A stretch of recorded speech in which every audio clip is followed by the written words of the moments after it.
महाराष्ट्र के सतारा के आरे दरे गांव में एक ऐसी कहानी सामने आई जिसने लोगों को रुला दिया।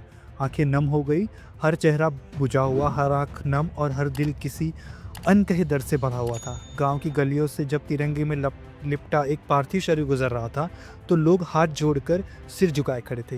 ये अंतिम यात्रा भारतीय सेना के वीर जवान प्रमोद जाधव की थी। उन्हें अंतिम विदाई दी जा रही थी। वहीं वीर जवान अपने परिवार की खुशियों के बीच से अचानक मौत की आगोश में चला गया। प्रमोद जाधव कुछ दिन पहले छुट्टी पर घर आए थे।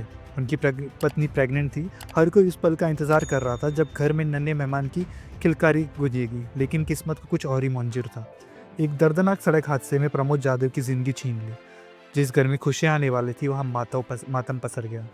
प्रमोद जाधव के निधन के कुछ ही घंटों बाद उसकी पत्नी ने बेटी को जन्म दिया। पिता इस दुनिया से जा चुके थे और बेटी ने इस दुनिया में कदम रखा।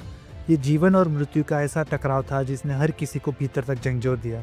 जिस बच्ची को अपने पिता की बाहों में झूलना था वो जन्म लेते ही अनाथ हो गई। गांव में लोगों को पता चला तो मातम पसर गया। जब सेना और प्रशासन की मौजूदगी में अंतिम संस्कार की तैयारी शुरू हुई तो हर आंख नम थी। सबसे दिल को चीरने वाला पल तब आया जब प्रमोद जाधव की पत्नी को अस्पताल से सीधे स्ट्रेचर पर अंतिम दर्शन के लिए लाया गया। अभी अभी डिलीवरी हुई थी, शरीर बेहद कमज़ोर था, लेकिन पति को आखिरी बार देखने के लिए उन्हें वहां लाया गया।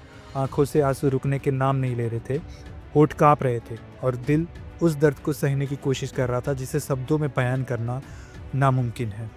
जो दृश्य उसके बाद सामने आया उसने हर शख्स को रुला दिया। सिर्फ 8 घंटे पहली जन्मी मासूम बेटी को गोद में लेकर उसे उसके पिता के पास लाया गया। नन्ही सी बच्ची जिसे अभी दुनिया की कोई समझ नहीं थी, तिरंगे में लिपटे अपने पिता के सामने थी। वो पिता जिसने देश की सेवा की लेकिन अपनी बेटी को कभी गोद में नहीं उठा सका। इस दृश्य को देखकर मौजूद बुजुर्गों की आंखों से आंसू बह निकले। कोई अपने आंसू पोंछ रहा था तो कोई नजरें